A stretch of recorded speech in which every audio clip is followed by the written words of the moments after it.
Bienvenidos al capítulo número 20 de Hablemos de Vivienda. Hoy, ¿qué vamos a traer a la mesa?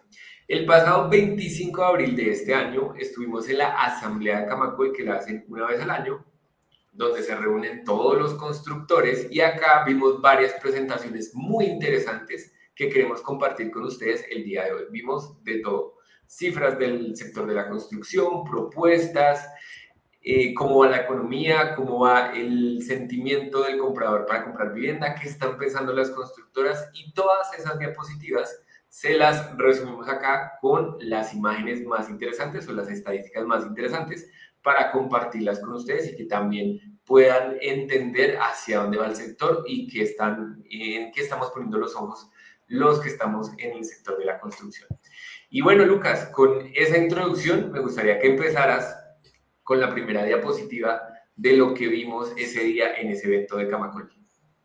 Bueno, Sergio, primero que todo, me pareció muy bueno verlo usted sentado ya en primera fila, muy juicioso, tomando nota de de todo lo que pasaba y todas las presentaciones. Veo que Superpropietarios ahora es miembro de Camacol y pues cosa que me alegra mucho porque creo que el trabajo y la labor que estás haciendo pues ha sido muy bien reconocida y pues qué bueno que hacer parte de este gremio para que ayudemos entre todos, digamos que a construir, que es parte de nuestra labor y de lo que hacemos acá. Entonces, como aquí lo que nos gusta son los números y las cifras, pues vamos a mostrar temas que se presentaron en la Asamblea de Camacol. Algunas las presentó Edwin Chiribi, algunas otras las presentó Guillermo Herrera, el presidente de Camacol. Pero empecemos con esta primera y es, digamos que hay tres indicadores que son los que hemos hablado, que son los principales del sector de la construcción y son los que está monitoreando el gremio permanentemente, que son los lanzamientos de nuevas unidades y de nuevos proyectos, son las iniciaciones, que es lo que hemos hablado aquí varias veces,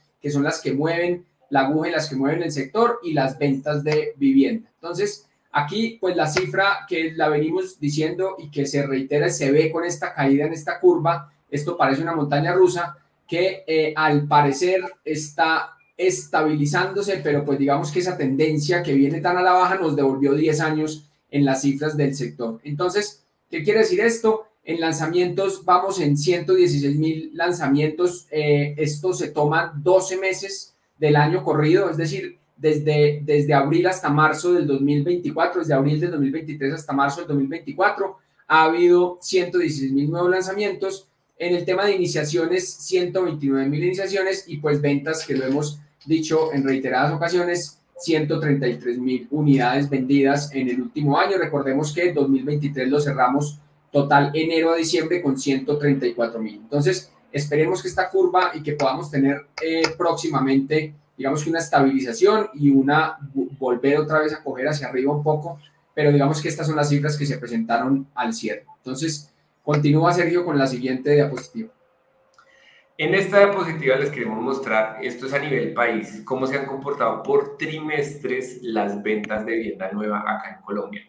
Y como vemos, en los primeros 3 meses de este año se han vendido 32.000 unidades, que son cifras muy parecidas a cifras del 2011, 2012. Quiere decir, exactamente como dice Lucas, nos hemos devuelto casi 10 años en los promedios acumulados de venta de vivienda nueva en Colombia. Tuvimos unos picos muy buenos en los años siguientes, 2014, 15, hasta el 2022, pues que todo el mundo sabe que fue un pico muy grande dado por las políticas de vivienda del gobierno nacional, que ya más adelante las vamos a ver cuáles políticas existían para que estos picos existieran, que se lograran, ¿no? Porque no solo es los constructores actuando para que se vendan las viviendas, sino es todo el sector unido, gobierno, constructoras y pues, los clientes deseosos de subsidios y viviendas.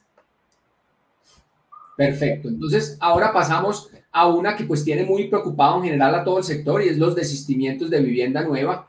Las dos líneas, digamos que la morada, que es la línea digamos que más crítica y más alta, es la vivienda de interés social. Lastimosamente, acumulado en los últimos 12 meses llegamos, y la cifra del cierre de marzo del 2024 son 30.386 familias que tuvieron que desistir del sueño de tener vivienda, y eso hace que sea el 33.7% del total de las ventas anuales han tenido que desistir. Es decir, de cada 100 familias, 33 han tenido que desistir. ese indicador pues ya viene un poquito cayendo, pero pues tuvo un pico muy alto de 31.700 familias, digamos que al cierre del 2023. Y pues en la vivienda no bis, la buena noticia es que pues está por debajo de los promedios históricos de desistimiento, cerró con 8.395 unidades en marzo del 2024 y podemos ver en la gráfica que en promedio los compradores de vivienda no bis en Colombia anualmente eran un promedio más o menos unas 10.000 y estamos hoy en día en 8.300. Entonces, esa es una buena noticia. Hay menos desistimientos en vivienda no bis, pero la vivienda bis, lastimosamente, muchas familias han tenido que dejar y aplazar ese sueño. Continuamos con una diapositiva que yo creo que ha suscitado mucho debate entre el gobierno y pues Camacol como tal. Hemos escuchado reiteradas veces que la ministra ha dicho en sus comunicados de prensa, noticieros, radio, que el comportamiento inusual para ella, que fueron estas muy buenas ventas que se tuvieron estos años, no fue un producto del esfuerzo del gobierno, del esfuerzo de los constructores, sino fue una burbuja inmobiliaria, que era lo que ella ha planteado. Entonces, tras ese efecto de burbuja que ella plantea, que en estas cifras pues dice lo contrario, realmente ella establece que hemos llegado a una estabilización normal para Colombia. Entonces, esta gráfica dice lo contrario. En estos momentos, en el primer trimestre, llevamos más o menos un promedio, porque estos son ventas de unidades por mes de 10.000 unidades mensuales. Cuando vemos si esto se compara con el promedio de ventas de los últimos años, quitando de pronto el evento espectacular que tuvimos después de pandemia, pues uno ve que los promedios anuales en estos momentos pues no se comparan con lo que ha pasado en Colombia desde el 2013, que eran 14.700 unidades mensuales que se vendían. Ahora estamos llegando a unas 10.600. No sabemos si la curva efectivamente, como dice la ministra, se va a estabilizar o esto tenga una tendencia a la baja. Esperemos que realmente se estabilice y se recupere con los promedios históricos que hemos tenido acá en Colombia. Sergio, yo creo que quisiera agregar algo en esa gráfica anterior, y es que el gobierno se niega a aceptar una realidad que es evidente. Digamos que esta gráfica seguramente Camacol la presenta para hacerla, digamos que demasiado obvia, y es que aquí estamos claramente ante digamos que una caída del sector, no solamente en los 22 meses que lleva pues esa línea roja desde que está el gobierno, digamos desde que quedó elegido pues digamos que en el 2022, sino que empiezan a afectar las políticas que las veremos más adelante, y ese promedio de 10.672 unidades mensuales en todo el país es claramente evidente, es el peor resultado comparado incluso con 3 meses de pandemia, pues en la que todos pensamos que nos íbamos a morir incluso. Entonces, sigue si quieres a la otra.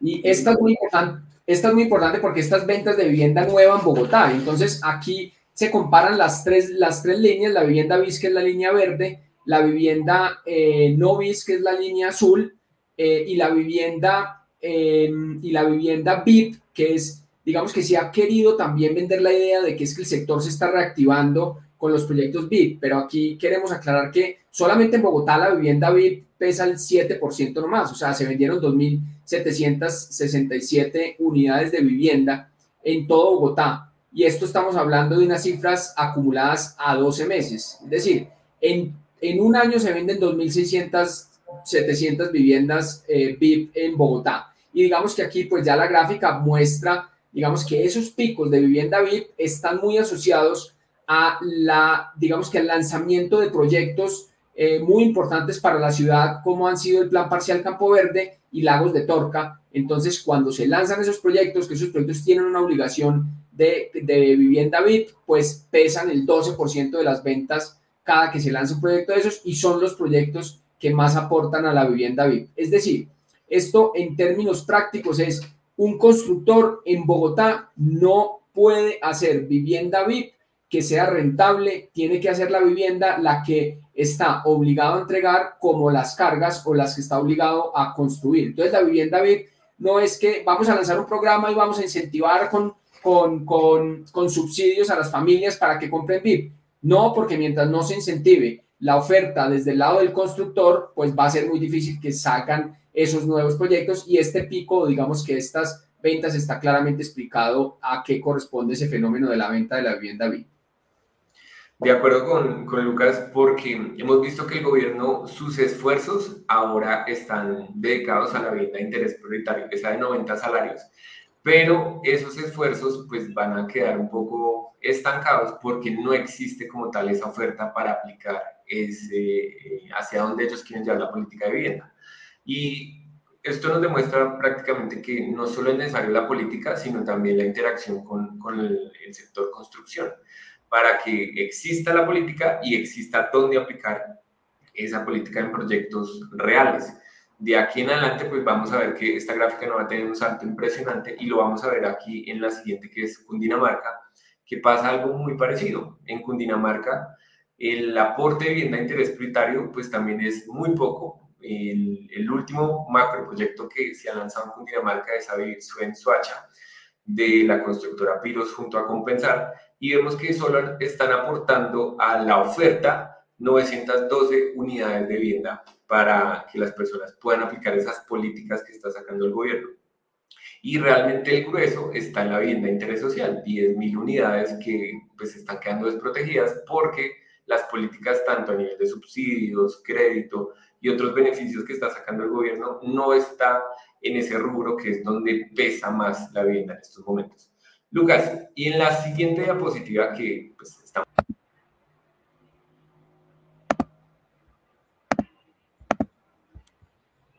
Bueno, Sergio, pues te cuento que aquí en esta gráfica lo que podemos ver es la asignación, los subsidios asignados en mi casa allá en Bogotá y Cundinamarca, y podemos ver cómo, digamos que en los años, digamos que desde el 2018 y que venía, recordemos que este plan de subsidios del gobierno empezó en 2015 y empieza a crecer o a incrementar la entrega de subsidios en Bogotá, que era donde había esa oferta y donde las familias, insistimos que es donde hay mucha, digamos que mucha necesidad de vivienda, porque las familias pues, buscan las principales ciudades, porque aquí es en donde están las oportunidades. Habíamos llegado a 4.800 y 4.790 subsidios en el 2022 y pues caímos en el 2023 a 2.314. Entonces, digamos que esa política de asignación o de, digamos que, de buscar llevar esos subsidios, que ahorita nos lo va a explicar Sergio, en qué, pues, cómo se ha visto o cómo se ha manifestado, ha hecho que Bogotá prácticamente pierda un poco más de subsidios y lo lleve a 2.300 subsidios. Se entregaron en todo Bogotá en el 2023, una ciudad pues con 8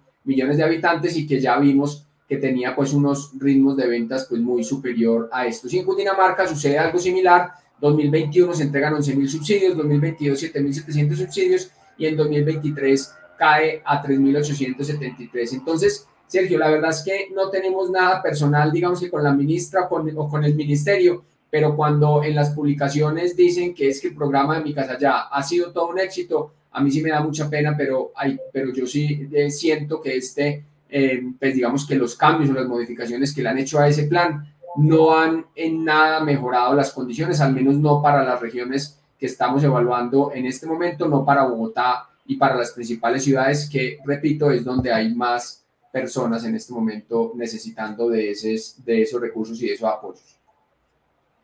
Y de acuerdo con Lucas, aquí es algo que en un principio cuando sustentaron el nuevo programa de Mi Casa Ya y por qué los cambios se hacían, una de las razones por las cuales, y de hecho está sustentado en el decreto que salió para hacer el cambio de SISBEN, ellos manifestaban que los subsidios se estaban concentrando en las ciudades principales y en el top 5 de constructoras que tiene pues más oferta en el país, que a ellos les parecía injusto que se concentraran en estas ciudades y en este tipo de constructoras. Entonces lo que ellos querían era redistribuir estos subsidios pues para que lleguen a otras partes del país. Un año después está la foto, porque prácticamente eso empezó en abril, el nuevo programa de Mi Casa Ya de este gobierno, entonces ya podemos decir que hay un año de récord de cifras que podemos comparar. Entonces, ¿qué estamos viendo acá? Las categorías de los municipios. Como sabemos, dentro de esta nueva política, ellos querían incentivar que se construyeran viviendas en los municipios de categoría 3, 4, 5 y 6, que son los de pronto lo que habla Petro, que es esa Colombia profunda, donde no llega el gobierno, no llegan pues, estos incentivos estatales. Entonces, miremos qué ha pasado desde el 2021 al 2023. En el 2021, pues efectivamente el 84% de subsidios de Mi Casa Ya se asignaban a las ciudades que se llaman categoría especial. Estas son pues las 6 ciudades principales: Bogotá, Barranquilla, Cartagena, Medellín, Cali y se me escapa alguno. Y categoría 1 y 2, que son los municipios cercanos a estas ciudades principales. Oh sorpresa, un año después, 2 años después, pues la cifra no ha cambiado mucho. Siguen aportándose estos subsidios en estos lugares. Y la respuesta pues parece obvia, pues son lugares donde están esas viviendas para aplicar esos subsidios. Nuevamente no se puede crear de un mes a otro viviendas VIP o viviendas en un municipio de categoría 3, 4, 5 y 6. No es que no se quisieran asignar los subsidios en esos lugares, sino que realmente no existe la oferta. El gobierno pues celebra el incremento de estos municipios, pues pasó de un 7 a un 8 y un 10 a un 11, pero pues no tiene el impacto a nivel nacional, que pues está la masa grande y la masa crítica de viviendas en estos lugares, en estos departamentos, que era lo que decía Lucas. La gente quiere vivir donde está el trabajo, donde va a poder utilizar ese dinero para pagar el crédito y comprar esa casa. Listo, Lucas. ¿Y esto cómo se veía años anteriores? Sí, esto es un tema muy interesante que presentaron en Camacol en la asamblea, porque digamos que quisieron mostrar cuáles han sido las herramientas o cuáles han sido las estrategias que han utilizado diferentes gobiernos para reactivar el sector constructor. Y básicamente tiene un tema que es muy interesante y es subsidios a la tasa.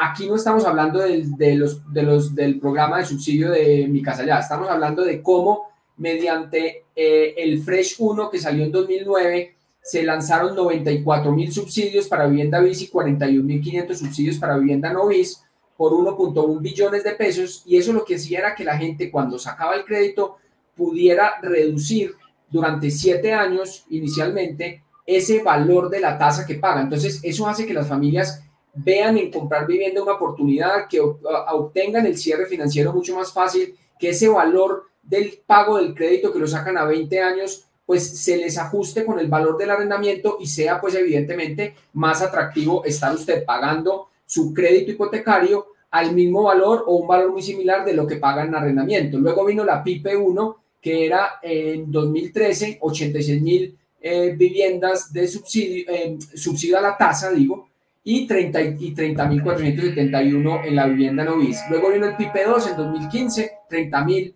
subsidios para la tasa para Mi Casa Ya y 50.000 para la no bis. Y el plan de reactivación en el COVID, pues miren que efectivamente las cifras de venta récord que vimos posterior al COVID, que vimos que solamente durante 3 meses se afectaron las ventas, pero después se dispararon, y digamos que eso es parte de lo que dicen, y es que no estamos tomando la estadística basada en lo que pasó posterior al COVID, pero ¿qué hizo el gobierno para reactivar todo el sector y la economía posterior al COVID? Pues agregó 60.000 nuevos subsidios a la tasa en bis y 100.000 subsidios a la tasa no bis por 4.96 billones de pesos, el 0.5% del PIB, del Producto Interno Bruto de Colombia, y efectivamente estas medidas pues ayudaron porque lo vimos en ventas históricas en esos 2 años, y es lo que estamos terminando de construir y terminando de entregar en este 2024. Y viendo esas estadísticas de la experiencia de anteriores gobiernos, pues Camacol, liderando a los constructores, ha propuesto y se ha sentado varias veces con el ministerio a mostrar esto que les voy a contar. Camacol dice, bueno, ya tuvimos la experiencia de coberturas que se aplicaron años anteriores y han sido muy buenas, entonces, ¿por qué este año no tomamos subsidios de cobertura a tasa de interés para vivienda bis y no bis, que impactaría 105.000 viviendas bis y no bis 60.000 viviendas, en total 165.000? Esto impulsaría las ventas en 40 billones. ¿Qué inversión está diciendo Camacol? Inviertan 1 billón de pesos. Que si vemos en las gráficas en la tabla anterior, los otros gobiernos han invertido cifras o similares o un poco mayores: 1 billón, 2 billones, 1.9, 4.96 billones que imprimió en la economía el gobierno de Duque. Entonces, pues 1 billón suena a una cifra relativamente sensata. ¿Y qué impacto tendría eso en las viviendas en Colombia? Entonces, serían 165.000 coberturas durante los próximos 3 años que se aplicarían, 2024, 25, 26, Y esta cobertura es algo novedoso, o sea, esto pues nunca lo habíamos visto, que la cobertura de tasa de interés dure 2 años, que es lo que en estos momentos calculamos que se van a demorar las tasas de interés de los créditos hipotecarios en disminuir a unas tasas que se vuelvan atractivas para obtener crédito. Y si hay un crédito atractivo, pues las personas van a pensar positivamente en comprar vivienda. Esto no solo representa ventas, sino también representa empleos. Casi 275.000 empleos por año se pueden asegurar en los próximos 4 años. Entonces, esto es una propuesta. El Camacol se ha sentado varias veces con el gobierno. Esperamos que en algún momento escuchen, porque pues como vemos, el segmento que este gobierno le gusta es vivienda de interés prioritario y está descuidando pues estas dos clases de viviendas que es la mayor torta de la participación de vivienda nueva en Colombia. Sergio, y hay un comentario que se ha vuelto recurrente pues digamos que en las redes sociales y en las publicaciones que nosotros hemos hecho informando sobre esto, y es que a la gente pareciera molestarle que nos volvimos dependientes, muy dependientes de los subsidios. En realidad es que yo creo que el subsidio debemos dejar de verlo como una carga, sino que el subsidio, si lo vemos como el motor que permite no solamente establecerle el cierre financiero a una familia, va a poner esa familia a ahorrar entre el 30 y el 40% de sus ingresos para la compra de vivienda. Posteriormente se activa toda la construcción y todos los 34 subsectores de la economía que mueven la construcción en temas de materiales, mano de obra, etcétera, etcétera. Y va a activar también el crédito de largo plazo. Entonces, digamos que es una cadena que lo que quiere hacer ver Camacol en este caso es que, oiga, con una inversión, digamos, de tan solo 1 billón de pesos, se puede reactivar 40 billones de pesos en la compra, porque la gente tiene que sumar sus ahorros, más el crédito, más todos los materiales y todo lo que mueve. Entonces, no se puede ver el subsidio como, es que la gente se volvió dependiente del subsidio y los constructores ya no saben hacer nada si no son con proyectos con subsidio. Es que eso tiene una consecuencia de dinamizar la economía, que es mucho más barato ponerla ahí porque inmediatamente esa plata genera un movimiento en la economía y activa todo. Entonces, digamos que era como la respuesta que quería dar porque nos han hecho como varios comentarios. Y la gráfica que sigue, Sergio, que es que actualmente tenemos un problema y Camacol digamos que ha tratado de hacerlo ver porque es muy importante, y es que recordemos que las familias que reciben un subsidio, en el subsidio de Mi Casa Ya, deben de complementarlo con el subsidio a la tasa, porque recordemos que el cierre financiero para una familia de estas, una familia que gana entre 1 y 2 salarios mínimos, va a necesitar no solamente el subsidio concurrente, sino que va a necesitar también el subsidio a la tasa, porque si no, el valor del crédito a 20 años o 25 años le va a quedar más alto del 40% de sus ingresos, por lo tanto necesita ese subsidio. Y lo que encontramos es que con la ley 2342 del 2023 se aprobaron recursos por 50.000 subsidios de vivienda familiar de Mi Casa Ya, que tienen un valor de 1.6 billones de pesos. Pero el COMPES 4114 y 4126 solamente tiene garantizados 8.000 coberturas para el 2024, mientras que el COMPES 4126 incluyó 25.000. O sea, tenemos 33.000 coberturas a la tasa de interés para 50.000 subsidios que se esperan entregar en este año 2024. Entonces, la alerta es, señores del gobierno, hay un descalce de 17.000 subsidios a la tasa que se necesita hacer la solicitud para aprobar esos recursos, y creo que les cogió la noche, porque si no, esas 17.000 familias, aunque tengan el subsidio de Mi Casa Ya aprobado, no van a poder completar su compra, porque sin el subsidio de la tasa, el banco no les va a poder prestar. Y es una alerta que ha dicho varias veces Camacol, porque sabemos, y lo vimos el año pasado, que también hubo esa diferencia de personas que se quedaron sin tasa fresh, y recordemos que este gobierno únicamente está aceptando que las personas se postúlen a tasa fresh si les dan Mi Casa Ya o el subsidio concurrente. Si tienen solo caja de compensación o si no aplicaron a ningún subsidio, no pueden aplicar a la cobertura de tasa de interés. Entonces, es un llamado, una alerta antes de que pase y que queden familias a final de año pues desilusionadas porque les prometen una cosa y pues no les cumplen. Yo quería también hacer énfasis en esto, y hemos visto pues que el gobierno nacional ha fallado en algunas ciudades o municipios y las personas ven frustrado como ese sueño de aplicar un subsidio que está dando el gobierno. O sea, pueden aplicar, pero se dan cuenta que en su ciudad o su departamento es muy difícil porque pues ya vimos como el objetivo del gobierno, ir a municipios de categoría 3, 4, 5 y 6. Entonces, si el gobierno está descuidando esas ciudades, pues las alcaldías están sacando el pecho y poniendo recursos para sus ciudadanos y las personas que están habitando. Entonces, acá tenemos el resumen de 9 ciudades y 9 alcaldías y junto a las gobernaciones que están incentivando la compra a través de subsidios con recursos de las alcaldías, con recursos de las gobernaciones para incentivar la compra en sus ciudades y municipios.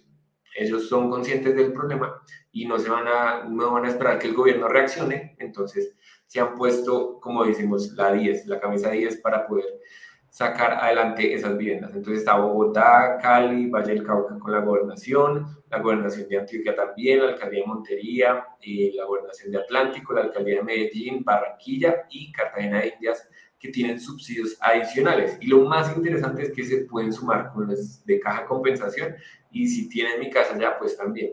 En los años anteriores vimos como esos 3 subsidios se podían sacar y las personas se motivan aún más. Imagínense que todos aporten para que una persona pueda comprar una vivienda, pues es espectacular. Y lo que decía Lucas, los subsidios tienen ahora una connotación mala que somos muy dependientes, pero también hay que considerar que los colombianos somos muy malos ahorradores. Entonces, como ahorramos poco y ya las personas dicen, bueno, estos subsidios me lo van a dar, entonces inician con un ahorro, se podría decir, para ir a una constructora y poder comprar. Entonces, eso sí motiva la compra. Que digan, bueno, yo no he ahorrado nada en mi vida, pero sí tengo unos subsidios que me van a apoyar. Mi caja de compensación me va a apoyar el gobierno, me va a apoyar la alcaldía. Entonces, un aspecto muy positivo que me parece que las alcaldías están como llenando ese espacio que el gobierno nacional está dejando. Perfecto. Y hay una cosa, Sergio, que es muy importante, que es una encuesta de opinión que hacen y es medir la disposición a comprar vivienda en el 2023 y en lo que va corrido este año. Lastimosamente, esa encuesta no ha salido bien.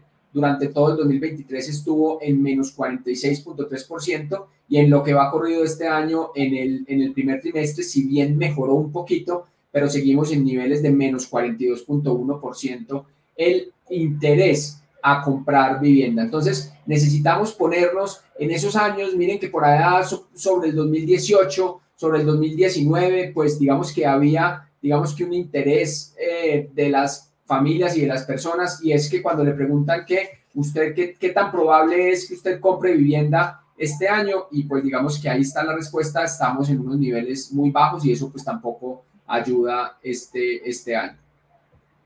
Y tiene que ver mucho con la aparición de los subsidios. Por ejemplo, mi casa ya empezó a funcionar desde el 2015 y pues la gráfica empezó a subir, pandemia, los subsidios que trajo el gobierno anterior y pues ya vemos en estos momentos qué está pasando. Y si esto lo complementamos con lo que está pasando con las constructoras, porque una cosa es el interés de los compradores a comprar esas viviendas, pero ¿qué está pasando con las constructoras? ¿Todavía le creen al país? ¿Quieren seguir sacando proyectos? Pues en esta misma encuesta vemos la confianza de la construcción para edificaciones de vivienda. Entonces aquí la línea roja es las expectativas de los constructores, un 13.8 subiendo, que quieren seguir aportándole al país, quieren seguir sacando proyectos a pesar pues de lo que está pasando. Obviamente todos estos lanzamientos y estos nuevos proyectos pues están adaptando la nueva dinámica del sector de la construcción pues para que se puedan mover estas viviendas.